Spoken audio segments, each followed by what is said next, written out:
We're holding the conference in these convivial surroundings because it is, or was, an old gentleman's club.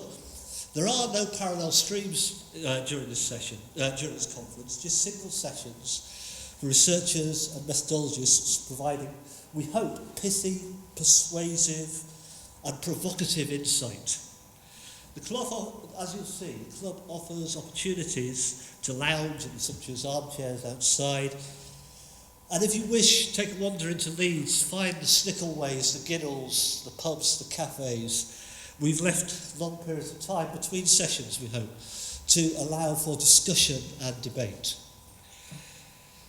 Our concern in this conference is to reflect backwards into the future of realist methodology, to consider the insights we can learn from bringing a realist ontology that accepts the real, causal, stratified, emergent, independent of our knowing it, and a relativist epistemology, weakly constructed theoretical accounts of this stratified and emergent real that have enough power to direct us to identify methods, to test the constructions and justify our choices of cases. A methodological strategy that abducts a creative endeavour of meaning-making. Any pragmatist following from Charles S. Peirce onwards would recognise, and retroduction, the transfactual search for the essence of things into play in a realist methodology intent on addressing real-world problems. That's our challenge, and one that I want to talk about now. Ours, I suggest, is not an abstracted philosophical effort. It's a practical endeavour in which methodological insight are born of empirical research practices. There is an invitation from another pragmatist, Rob Park, which guides one part of a realist research methodology. Allow me to read this quote. "You have been told to go grubbing in the library, thereby accumulating a mass of notes and a liberal coating of grime. You have been told to choose problems where you could find musty stacks of routine records based on trivial schedules prepared by tired bureaucrats and filled out by reluctant applicants for the aid of fussy, do-gooder or indifferent clerks. This is called getting your hands dirty in real research. Those who thus counsel you are wise and honourable. The reason they offer are of great value, but one thing more is needful. First-hand observation. Go and sit in the lounges of the luxury hotels, on the doorsteps of the flop houses, sit in the orchestra hall and the Star and Garter burlesque. In short, go get the seat of your pants dirty in real research." Such practical hand-dirtying, pant-dirtying engagements can surprise, but for realists, mechanisms generatively shape and exert their power on that we can observe. These may or may not be observable as material practices. They may or may not be expressed in the semiotic utterances, frames of references of research participants. These generative mechanisms do bring about changes in material things. This does not make mechanisms theoretical, and realists of the middle range, the scientific realism that many of us work with, idealists, as have been suggested in a recent imminent critique. This methodology recognises that mechanisms are real, independent of our knowing them, and causal. We will always have to relate concepts to social processes. Claiming these properties for mechanisms is part of the methodological conundrum that takes us from explaining how we get from feeble ideas about a scientific problem to a fragile account of what works, for whom, in what circumstances, when, and why. Inevitably, we will fall back on metaphor to describe the complex relational processes of our methodology. Mine is zigzagging. Jill and Anna will draw on other metaphors, being nimble, avoiding whirlpools, levels, layers, ladders of explanation. In developing my account of a zigzag, I am interested to understand how, through my research, investigating health and health needs in the slums of Mumbai and with and on low-income populations in Leeds, exploring social exclusion and vulnerability, I wrestle with and arrive at an account that always includes, in one way or another, regularities leading to describable outcomes twisted and shaped by generative mechanisms firing in particular context across space and time. And thinking about these practical problems of exploration plunges me into the disputation of methodology. The challenge of the realist question, what works, for whom, in what circumstances and why, is to produce in some way a context, mechanism, outcome configuration. Ray Paulson described this CMO, this context, mechanism, outcome configuration, as an ugly circumlocution, which both sums up the trouble with the matter and reminds us of another ugly circumlocution, the circumlocution office Charles Dickens describes in Little Dorrit. Much of Dickens' account is about getting nothing done, the wastefulness of the civil service, which of course is a way of doing policy realists know a great deal about. As Harold Macmillan, UK Housing Minister for Housing and subsequently Prime Minister, in responding to angry public demonstrations that the government do something about the Great London smog in December 1952, observed, "We cannot do very much, but we can seem to be busy." And that is half the battle nowadays. It still is, it would so often seem, and doing nothing while appearing to do something may frequently be a generative mechanism and at least part of the programme theory.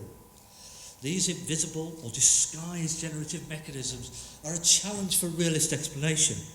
Understanding what these mechanisms are is a regular topic of conversation on Ramesses. Stepping back a little, there is something else in Dickens' account of the circumlocution office, and a theme he wrote of often, which I suggest helps us along in debates like these. Do we bend to the will of authority or bridle against it, frequently impenetrable arrogance and stupidity?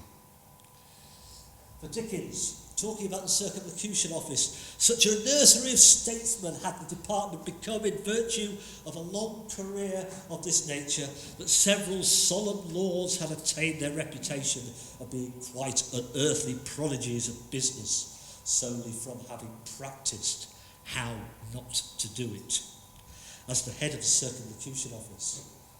As to the minor priests and acolytes of that temple, the result of all this was that they stood divided into two classes, and down to the junior messenger either believed in the circumlocution office as a heaven-born institution that had an absolute right to do whatever it liked, or took refuge in total infidelity and considered it a flagrant nuisance.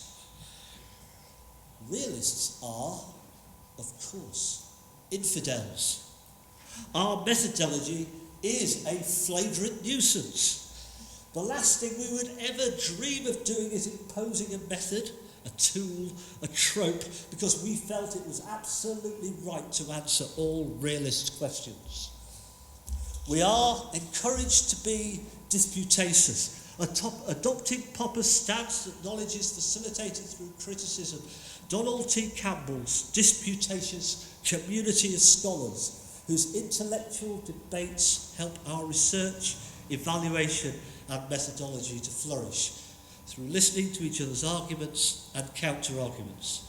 An open system of criticism and support that brings multiple perspectives to bear, both in getting at the real that remains independent of our knowing it, and also in this crucible of substantive research to continually develop the emergent and transitive nature of our methodological inquiry. Which brings me to my metaphor of the zigzag. I can't claim it to be original. I found it in Emmel Lakatos's account of the logic of mathematical discovery, which Ray suggested I read. Here, the theoretical progression of maths is understood through a discussion between teacher and pupil, tracing the proofs and refutations of Eulerian geometry. Through the interlocution of one of the students, Lakatos notes, discovery does not go up and down, it follows a zigzag path. Prodded by counter-example, it moves from naive conjecture to the premise and then turns back to delete the naive conjecture and replace it by the theorem. Naive conjectures and counter-examples do not appear in the fully fledged inferential structure. The zigzag of discovery cannot be discerned in the end product. This is precisely the way of realist methodology, I contend. Constantly we zigzag between theory and empirical investigation, abducting from ideas to testing that idea, bringing it to bear, like pragmatists, through creative, innovative research, choosing cases, comparing the method, in the service of ideas, the teacher-learner relationship inverted from co-production and construction of much of social science. But that is only the zig. The zag is retroductive, the working out of how empirical instances are accounted for in theories of the middle range. Here we part from the pragmatists to make causal claims, however fragile, for what works, for whom, in what circumstances, and why. To recognise that ideas are as important to research and explaining the social world as measurement is axiomatic to this methodology. Ideas, concepts, meanings, and intentions, as Joe Maxwell reminds us, are as real as rocks. They are just not as accessible to direct observation and description as rocks. In this way, they are like quarks, black holes, the meteor impact that supposedly killed the dinosaurs, or William Shakespeare. We have no way of directly observing them, and our claims about them are based on a variety of sorts of indirect evidence. Which brings me to my conclusion, which Trish Greenhouse, who sadly can't be with us, but will, I'm sure, be a presence on social media, would remind us, must answer the question, so what? I have 3 of these, which are going to be addressed in various ways throughout this conference, I think. My first so what is explanation. So much of social science and human science research produces decorative and descriptive assemblages. Some fine stories about lived experiences from both quantitative and qualitative research. Realists claim to explain causal powers in systems. Realism seeks explanation beyond events and experience through evaluating evidence in relation with history and social processes. My second so what leads on from the first.